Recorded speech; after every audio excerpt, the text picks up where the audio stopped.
Cette histoire mondiale de la France, c'est une histoire de France, par date, de la grotte Chauvet à 2015.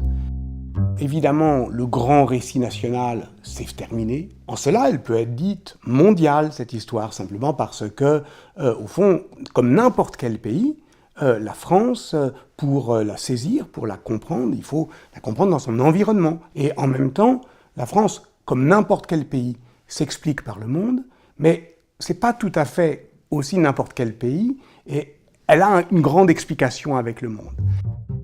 À certains moments, la France est juste une province du monde, et à d'autres moments, la France a l'ambition de contenir le monde tout entier, à quelque chose comme enivré par le pari de l'universel.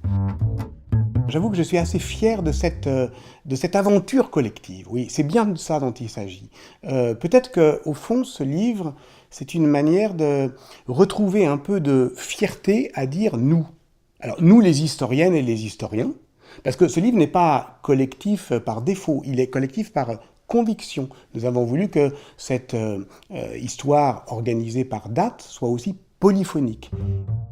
Et lorsqu'on prétend comme ça demander à tant de gens, il y a 120 personnes qui ont écrit, de s'engager, de sortir de leur zone de confort, de faire en 10 000 signes une sorte d'intrigue un peu resserrée autour d'une date, on prend, je dirais, des nouvelles du milieu.